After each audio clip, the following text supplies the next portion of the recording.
Oke, mari kita bedah tuntas topik ini. Kita akan melihat sakramen bukan sebagai sekedar ritual kuno yang ya gitu-gitu aja, tapi sebagai sebuah sistem yang justru relevan banget. Sebuah sistem pendukung kehidupan dari Tuhan yang dirancang khusus untuk era kita sekarang. Kita mulai dari sini ya, dari perasaan yang mungkin akrab banget buat kita. Perasaan hampa di tengah dunia yang kadang terasa serba palsu, di mana kita mati-matian mencari sesuatu yang nyata, yang otentik. Pernah ngerasin hal yang sama kan? Nah, disinilah jawabannya muncul. Gereja itu menawarkan 7 pintu darurat, yang sekaligus jadi sumber energi buat kita. Ini tuh bukan sekedar upacara atau seremoni loh, ini adalah sebuah sistem rahmat, sebuah sistem pendukung kehidupan yang terhubung langsung sama Tuhan. Oke, kita mulai dari kelompok sakramen yang pertama. Anggap aja ini semacam paket perdana spiritual kamu. Seperangkat alat esensial yang kamu dapetin di paling awal perjalanan imanmu. Yang pertama, baptis. Gampangnya gini, ini adalah momen kamu dapat identitas yang baru, fresh from the oven, langsung dari Tuhan. Lupakan sejenak siapa dirimu menurut standar dunia. Nah, yang menarik di sini adalah kontrasnya. Banyak dari kita mungkin menganggap baptis ya cuma tradisi keluarga. Padahal, secara teologis, ini adalah sebuah momen meta-eksistensial. Tuhan bukan cuma membersihkan dosa, tapi Dia literally menanamkan DNA spiritual yang baru dalam diri kita. Jadi, saat dunia sibuk menilai kita dari jumlah followers dan likes, lewat baptis, Tuhan kasih stempel validasi mutlak, kamu itu milikku dan kamu sangat berharga. Inilah validasi tertinggi yang nggak akan bisa goyah. Berikutnya, krisma. Pernah nggak sih ngerasa jadi orang Kristen tapi kok rasanya kosong atau malah penakut? Kalau iya, itu tandanya imanmu butuh booster yang serius biar nggak cuma jadi Kristen KTP doang. Soalnya ini bukan sekedar acara kelulusan sekolah minggu. Krisma itu adalah aktivasi kekuatan Roh Kudus. Ibarat di game, kamu dapat semacam karakter buff biar jadi saksi yang lebih berani. Ini soal punya nyali buat jadi suara kebenaran di tengah budaya yang ya makin toksik. Kamu bukan lagi sekedar pengikut, tapi diutus jadi influencer untuk kerajaan surga. Lalu, kita punya ekaristi.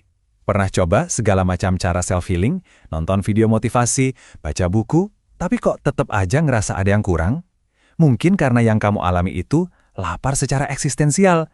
Dan ekaristi, inilah jawabannya. Dan ini poin yang paling krusial. Ekaristi itu bukan cuma simbol. Ini adalah kehadiran nyata Tuhan. Inilah puncak koneksi kita dengannya. Di tengah dunia yang setiap hari menguras mental kita, Tuhan nggak ngasih kita kutipan motivasi murahan, tapi Dia memberikan dirinya sendiri sebagai bahan bakar, sebagai energi, supaya kita bisa terus berjalan. Sekarang, gimana kalau kita jatuh? Gimana kalau kita berbuat salah? Nah, kita lihat bagaimana sistem ini bekerja. Inilah sakramen-sakramen penyembuhan. Ibaratnya, ini adalah toolkit untuk pemeliharaan dan perbaikan di tengah perjalanan hidup kita yang nggak selalu mulus. Pertama, ada rekonsiliasi, atau yang sering kita sebut sakramen tobat. Anggap aja ini tombol reset total. Saat kamu merasa bersalah, merasa kotor, dan butuh pemulihan sistem secara penuh. Dan inilah bagian yang luar biasa. Absolusi dalam sakramen ini bukan sekedar kata-kata penghiburan. Ini adalah tindakan ilahi yang punya kekuatan hukum di surga. Artinya, dosamu itu bukan ditutupi atau dimaafkan gitu aja, tapi benar-benar dihapus dari catatan. Ini adalah recovery seutuhnya, bukan cuma pengalihan isu. Selanjutnya, pengurapan orang sakit. Nah, ini sering banget disalahpahami sebagai sakramen perpisahan. Padahal sebaliknya, ini adalah sumber kekuatan saat kamu berada di titik terendah, baik secara fisik maupun mental. Karena jujur ya, bahaya yang lebih besar dari sakit fisik itu adalah keputusasaan rohani. Sakramen ini memberikan gratia comfortans, yaitu rahmat penguatan. Pesannya jelas banget, nggak apa-apa kok merasa lemah, karena justru disitulah kekuatan Tuhan jadi sempurna. Dia ada di sisimu, kamu nggak menanggung beban ini sendirian. Sekarang kita tiba di 2 sakramen terakhir. Anggap aja ini sebagai 2 jalur misi besar yang bisa memberi hidup kita makna dan tujuan yang paling dalam. Pertama, ada imamat. Di dunia yang terobsesi dengan pencapaian pribadi, yang fokusnya ke saya, ini adalah sebuah panggilan yang radikal. Mendedikasikan seluruh hidup untuk melayani orang lain.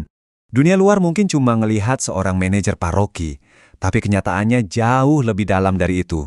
Seorang imam itu bertindak in persona Christi, dalam pribadi Kristus sendiri. Dia jadi jembatan sakramental, Mereka jadi tanda hidup bahwa makna sejati itu ditemukan bukan dalam menerima, tapi dalam memberi. Dan yang terakhir, perkawinan. Yuk coba kita bingkai ulang pernikahan bukan cuma sebagai pencapaian sosial atau tujuan akhir, tapi sebagai sebuah komitmen suci yang punya kuasa. Perbedaannya jelas banget di sini. Pernikahan sakramental itu bukan sekedar kontrak sipil, tapi sebuah covenant suci. Di era ghosting dan komitmen yang gampang banget batal, pernikahan sakramental justru jadi tindakan yang paling pemberontak. Sebuah deklarasi berani yang bilang, aku di sini untukmu, dalam segala keadaan. Nah, inilah kisah cinta sejati yang nggak butuh filter. Oke, jadi kita udah melihat bagaimana keseluruhan sistem ini bekerja. Sekarang, yuk kita rangkum semuanya sebelum kita sampai di kesimpulan akhir. Jadi, inilah intinya. Inilah real-life upgrades yang ditawarkan oleh sistem rahmat ini. Validasi sejati dari Tuhan bukan sekedar likes. Nyali untuk menjadi nyata di tengah budaya toksik, energi yang sesungguhnya bukan motivasi murahan, dosa yang dihapus total bukan cuma ditutupi, kekuatan di saat kita merasa lemah, dan sebuah misi yang lebih besar dari diri kita sendiri, entah itu dalam pelayanan untuk semua, atau dalam komitmen seumur hidup untuk satu orang. Kita tutup kupasan ini dengan sebuah pertanyaan reflektif. Tuhan sudah menyediakan semua upgrade, booster, dan recovery tools yang kita butuhkan lewat sistem rahmat ini. Jadi pilihannya benar-benar ada di tangan kita. Mau terus berjalan dengan kekuatan kita sendiri yang terbatas, atau maukah kita membuka pintu untuk rahmat-Nya yang tak terbatas?